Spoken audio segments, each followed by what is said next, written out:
500 শয্যার হাসপাতাল, অথচ প্রতিদিন ভর্তি থাকছেন 750 থেকে 850 রোগী।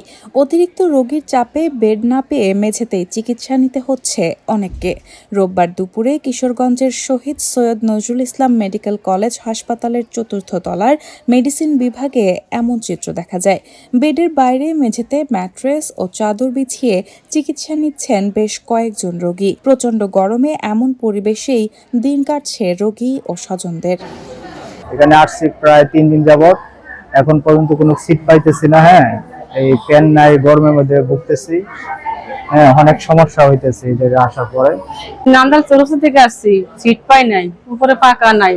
পাকা না থাকার কারণে পাকা কিনে আনছি। আসলাম সুবিধার জন্য, অনেক অসুবিধা, পাকা সিট পাই না, কোনো কিছু পাই না। বেশি সিট পাইছি না, 3 দিন ধরে আইছি। মাসে গেটের সঙ্গে মাসে 30 টাকা যাইতেছিল, মানে যাইতেছে আইতেছে 30 টাকা হইতেছি, কোনো একটা সিট পাই না। শুধু বেড সংকটই নয়, হাসপাতালের খাবারের মান, টয়লেটের অপরিচ্ছন্নতা এবং ওয়ার্ডে বহিরাগতদের অবাধ চলাচল নিয়েও রয়েছে অভিযোগ। সরেজমিনে ওয়ার্ডের ভেতরেই দেখা যায় শসা, ক্ষীরা ও আচারসহ বিভিন্ন খাবার বিক্রি করছেন ভ্রাম্যমাণ বিক্রেতারা। রোগী ও স্বজনদের অভিযোগ, এতে একদিকে যেমন পরিবেশ নষ্ট হচ্ছে, অন্যদিকে বাড়ছে ভোগান্তি। আমি আজকে 2 দিন যাবত হাসপাতাল ভর্তি আছি, কোনো সিট পাই নাই। সিট না পাওয়াতে আমার খুব কষ্ট হচ্ছে। এই হাসপাতালে বিভিন্ন রোগী বহুত কষ্ট করে চলে যায়।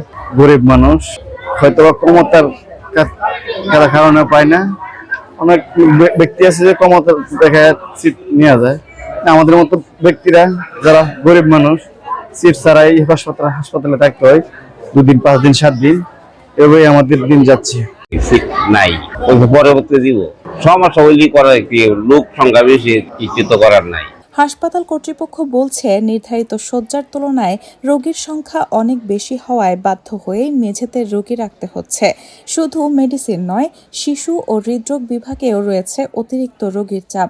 এর সঙ্গে যোগ হয়েছে চিকিৎসক, নার্স ও পরিচ্ছন্নতা কর্মী সহ প্রয়োজনীয় জনবলের সংকট। এখানে প্রতিনিয়তই 750 থেকে 850 রোগী প্রতিদিন অন্তর্বিভাগে ভর্তি থাকে। আসলে রোগীর এত বেশি চাপ যে আসলে আমাদের 500 বেডের হাসপাতালে অতিরিক্ত 250 থেকে 350 রোগীকে স্থান সংকলন করা খুব কষ্টকর, যার কারণে রোগীরা আমরা মাটিতে ম্যাট্রেস দিয়ে, চাদর দিয়ে, বালিশ দিয়ে তাদেরকে রাখতে বাধ্য হচ্ছি। এটা আসলে আদর্শ চিকিৎসা প্রটোকলের সাথে যায় না, কিন্তু আমাদের যেহেতু রোগীর চাপ বেশি, সেই কারণে আসলে আমাদের বাধ্য হয়ে এটা রাখতে হচ্ছে। 500 শয্যার বিপরীতে প্রতিদিন অতিরিক্ত 250-র বেশি রোগীর চাপ। ফলে মেঝেতে রোগী রেখে চিকিৎসা দেওয়ার দৃশ্যটি এখন অনেকটাই নিয়মিত। হাসপাতালে চিকিৎসা নিতে এসে যেন মেঝেতে পড়ে থাকতে না হয়, এটাই এখন রোগী ও স্বজনদের প্রত্যাশা। বাড়তি রোগীর চাপ সামাল দিতে শয্যা ও জনবল বাড়ানোর উদ্যোগই পারে এই ভোগান্তি কমাতে।